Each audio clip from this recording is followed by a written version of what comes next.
नमस्ते, अभिवादन आपका इनोसेंट इन्वेस्टर के इस नए वीडियो में आपके लिए डिस्क्लेमर। बाजार क्लोजिंग दे रही है 14,800 के ऊपर। बहुत ज़्यादा चांसेस हैं कि बाजार की क्लोजिंग 14,800 के ऊपर होगी और बाजार आज काफ़ी ज़्यादा वोलाटाइल रही। सुप्रीम कोर्ट की न्यूज़ आई बैंकों को लेकर, उस पर हमारी वीडियो है, उसको ज़रूर देखिएगा। आज बाजार बढ़िया खुली और बढ़िया मोमेंटम भी दिखाई। खुलने के बाद बढ़िया अपटिक आया और उसके बाद बाजार में प्रॉफिट बुकिंग आई।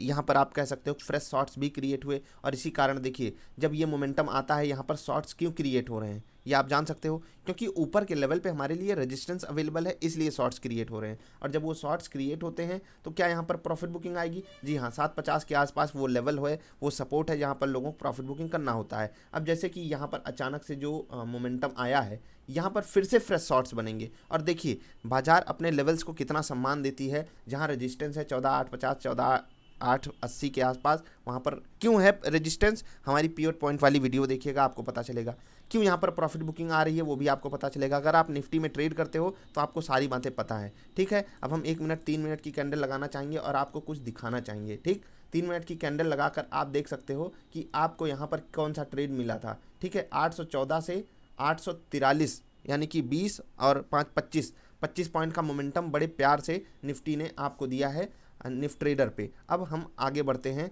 वन डे की कैंडल आपको कुछ दिखाना चाहते हैं। वन डे की कैंडल पे देखिए, वन डे की कैंडल पे क्या हो रहा है। एक बढ़िया नीचे से हमको अपटिक मिला था, उस अपटिक का हमने भरपूर फ़ायदा उठाया। अगले दिन हमारी एक अनडिसाइसिव सी कैंडल थी, लेकिन ये कैंडल बहुत कुछ कहती है। नीचे से जो ये रिकवरी देखने को मिली ये अच्छी थी, ये वाली रिकवरी अच्छी है, लेकिन ये भी कुछ कम नहीं थी। और उसके बाद हमको ये चीज़ मिली देखने को, बाजार गैप अप की, ऊपर के लेवल पे सस्टेन भले नहीं कर पाई है, लेकिन कम से कम गैप अप वाली पोजीशन को बचा लिया, ये एक अच्छी चीज़ है। क्लोजिंग हो चुकी है बाजार की, आप देख सकते हो 14,809 के आसपास प्रोविजनल क्लोजिंग है और ये क्लोजिंग कहीं से भी बुरी नहीं है।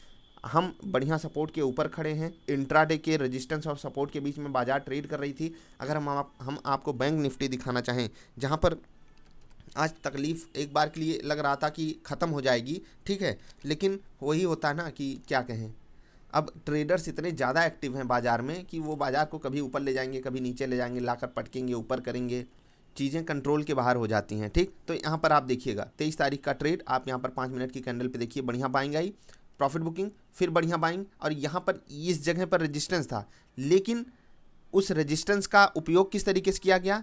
शॉर्ट बनाने के लिए नहीं, प्रॉफिट बुकिंग करने के लिए। क्यों? क्योंकि जैसे ही ये न्यूज आती है, कौन सी, कि सुप्रीम कोर्ट ने बैंकों के लिए अच्छी खबर दी है, वीडियो देख लीजिएगा, आपको पता चल जाएगा मोराटोरियम को लेकर क्या न्यूज़ आई है।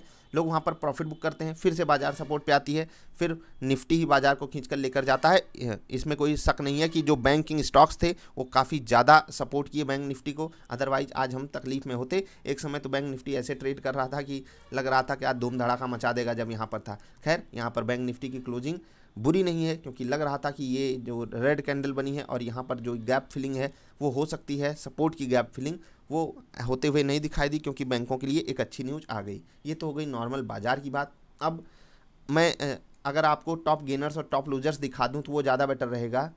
बहुत ध्यान से देखिएगा, आज कोई एक सेक्टर ऐसा नहीं था जो बाजार को अकेले लीड कर रहा हो। अगर आप देखेंगे, श्री सीमेंट कैटेगरी का बढ़िया स्टॉक, अल्ट्राटेक सीमेंट, ये दो हो गए सीमेंट वाले स्टॉक्स। उसके बाद फार्मा सेक्टर का डिवीज़ लैब, उसके बाद बैंकिंग सेक्टर के एचडीएफसी बैंक और इंडसइंड बैंक, ये बाजार को बढ़िया सपोर्ट दे रहे थे। श्री सीमेंट 5% के आसपास ऊपर था, इंडसइंड बैंक 2.5% और एचडीएफसी बैंक भी 2.5% के आसपास बढ़िया तेजी दिखा रहा था। गिरावट में भी अलग अलग सेक्टर के स्टॉक थे, ज़्यादातर आज जो वैल्यू स्टॉक्स थे वहाँ पर गिरावट हमको देखने को मिली, जैसे कि आईटीसी हो गया, गेल हो गया, power grid, ONGC. Metal sector में भी आज थोड़ा सा दबाव बना रहा, तो ये सब बाजार को नीचे खींचने की कोशिश कर रहे थे, क्योंकि इनका वेट कम होता है बाजार में, इसलिए बाजार जो है वो पॉजिटिव मोमेंटम दिखाई है। अब मैं आपके साथ दो स्टॉक्स डिस्कस करना चाहता हूँ, जहाँ पर आज हमको होता है ना, सस्पेक्ट वाली फील आती है कि यहाँ पर कैसे रिटेल इन्वेस्टर को फंसा दिया गया। बहुत ध्यान से चीज़ों को समझिएगा।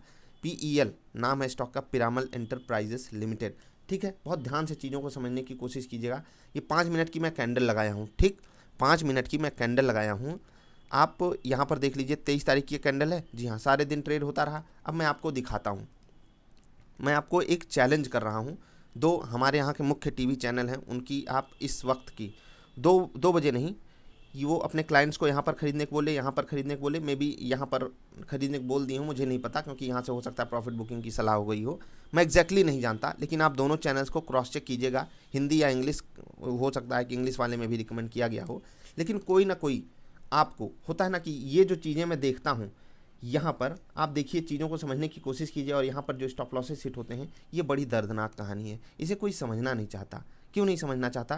क्योंकि टीवी में जो एक्सपर्ट आएंगे वो हो सकता है अपने क्लाइंट्स को यहाँ पर खरीदने को बोल दें और बोल दें कि जैसे ही हम टीवी पे रिकमेंड करेंगे आप अपने प्रॉफिट को लॉक करने लगिए। और देखिए, आप जाकर चेक कीजिएगा, ये आपकी जिम्मेदारी है। और अब मैं कोशिश करूँगा ऐसे स्टॉक्स आपके साथ लाऊं, रेगुलर बेसिस पे लाऊं, जिससे आपकी आंखें खुले और तब पता चले कि आप कितने जगहों पे फंसते हो सकता है कि ढेर सारे टेक्निकल इंडिकेटर्स आपको बाय दे दें, लेकिन क्या आपको ये ट्रैप नहीं दिखा? नॉर्मल वॉल्यूम है, क्यों वॉल्यूम बढ़ा? और वॉल्यूम अगर बढ़ा, हो सकता है कि, मुझे नहीं पता, हो सकता है कि आपको यहीं पर टीवी वाले बताए हों, आपको प्रॉफिट बुक करने के लिए ऊपर सलाह दिए हों, या कुछ हो सकता है कि वो आपको 2000 के 3000 के टारगेट भी दे दिए हों। मुझे कोई चीज़ नहीं समझ में आ रही है, आपको ये क्रॉस चेक करना है। लेकिन यहाँ पर जो तांडव हुआ है वो मैं आपको दिखा रहा हूँ। कोई यहाँ पर ख़रीदा है और यहाँ पर बेच दिया है, लेकिन यहाँ पर अगर बिका माल तो कौन खरीदा? इस हाई वॉल्यूम के लिए यहाँ पर जो भयंकर स्टॉप लॉसेस लगाए गए 1900 के नीचे, क्यों हिट किया गया? कभी चेक कर सकते हो आप, चेक करके देखिएगा, फिर आपको बातें समझ में आएंगी। एक और स्टॉक आपके साथ डिस्कस करूंगा, एलेम्बिक, ठीक है? बहुत ध्यान से देखिएगा। यहाँ पर आज क्या हुआ, यहाँ पर मैं किसी को दोष नहीं दे रहा हूँ, लेकिन आप देखिए, सारा दिन स्टॉक, ये प्राइस देख रहे हो 102 रुपये का, इसके ऊपर नहीं जा सकता था, और अचानक से क्या ऐसा हुआ कि वॉल्यूम बढ़ गया। क्या ऐसा होता है, वॉल्यूम बढ़ जाता है? क्या हम इन सब चीज़ों से डील कर सकते हैं? एक रिटेल इन्वेस्टर इन सब चीज़ों से लड़ सकता है? बताइए, आप लड़ सकता है क्या? नहीं। इसीलिए आपको बहुत ज़्यादा अलर्ट रहने की ज़रूरत है। अगर यही सोचिए नेगेटिव मोमेंटम आता तो हो सकता है हम सब एग्जिट भी नहीं करते। क्या हम अपनी होल्डिंग्स में एग्जिट लगा कर रखते हैं? क्या हम ऑर्डर्स लगा कर रखते हैं, जीटीटी वगैरह, या कोई भी ऑर्डर लगा कर रखते हैं भाई एक लेवल आए जहाँ पर हम एग्जिट कर जाएँ? पॉजिटिव मोमेंटम आ गया, बहुत अच्छी बात है, बहुत कम लोगों के पास स्टॉक रहा होगा, लेकिन ये होता है ना कि ये डरावने वाले नंबर्स होते हैं। बढ़िया मोमेंटम आया, इसमें ये शक नहीं है कि लोगों के साथ दिक्कत हो गई। दिक्कत मुझे इस चीज़ से है कि ये अचानक से मोमेंटम आता कहाँ से है? क्या इस पर जांच नहीं होनी चाहिए? निफ्टी के एनालिसिस में मैं ये वीडियो इसलिए दे रहा हूँ कि आपकी आंखें खोल सकूँ कि बड़ा प्लेयर कुछ भी कर लेगा, हम आप कुछ नहीं कर पाएंगे। तो हम आपको अलर्ट ही रहने की ज़रूरत है, ठीक है? जैसे बैंक निफ्टी की ही न्यूज़ आती है, बहुत ध्यान से देखिएगा, न्यूज़ आती है, सब कोई आपको पॉजिटिव बताते हैं, ये यहाँ पर कौन घुसता है? रिटेल इन्वेस्टर घुसा होगा बहुत ज़्यादा, मुझे पता है, हर कोई यहाँ पर घुसता है। लेकिन दिक्कत रिटेल इन्वेस्टर वाली इसलिए बढ़ जाती है क्योंकि वो घुसता तो है सबके साथ, लेकिन सोचता है कि अगर बाजार भागी है, पॉजिटिव न्यूज़ है, तो ऐसे तो गिर नहीं जाएगी, स्टॉप लॉस नहीं लगाएगा। फिर जब बाजार यहाँ पर समय बिताएगी, उसको लगता है कि फिर अब एग्जिट करना चाहिए, और फिर जब वो एग्जिट करेगा फिर बाजार भाग जाती है। ये मेरे साथ पर्सनल एक्सपीरियंस हो चुका है, इसलिए मैं आपके साथ ये बातें शेयर करता हूँ। और इस पे आपको बहुत ज़्यादा रिसर्च करने की ज़रूरत है, इन लोगों से बच के रहने की ज़रूरत है। यही मैं आपको समझा सकता हूँ, यही आपसे कह सकता हूँ। इन स्टॉक्स पे आपको फोकस नहीं रखना है जो मैं आपको बताता हूँ, टॉप लूजर्स टॉप गेनर्स। कुछ लोग पूछते हैं सर ये स्टॉक्स आप क्यों बताते हो? तो भाई सिंपली मैं आपको ये बताता हूँ, NSE इंडिया की वेबसाइट पर ये डेटा अवेलेबल होता है, जाकर चेक किया कीजिए, आपको पता चलना चाहिए कि आज बाजार में हुआ क्या क्या, कौन से स्टॉक्स भागे, कौन से स्टॉक्स गिरे। और ये तब जब आप बाजार को एक्टिवली ट्रैक करते हो, इंट्राडे ट्रेडिंग वगैरह करते हो, तो आपको थोड़ी बहुत हेल्प मिल सकती है यहाँ से। बाकी अलर्ट रहोगे तो ज़्यादा बेटर रहेगा। TCS वगैरह आज भी बाजार को सपोर्ट कर रहे थे, ITC आज डाउन था, तो ऐसे ही आप स्टॉक्स को थोड़ा सा चेक बना कर रखिएगा। काफ़ी ज़्यादा क्वेरीज आई हैं स्टॉक्स के ऊपर, तो कोशिश करेंगे हम वीडियो बनाएं आप लोगों के लिए। अभी के लिए इतना ही। आई होप आपको चीज़ें कुछ ना कुछ ज़रूर समझ में आई होंगी। क्रॉस चेक ज़रूर किया कीजिए इन्फॉर्मेशन, और अगर कोई बता सकता है कि ये वॉल्यूम के कारण क्या थे तो मुझे ज़रा बताइएगा। हम मिलेंगे फिर से। नमस्कार।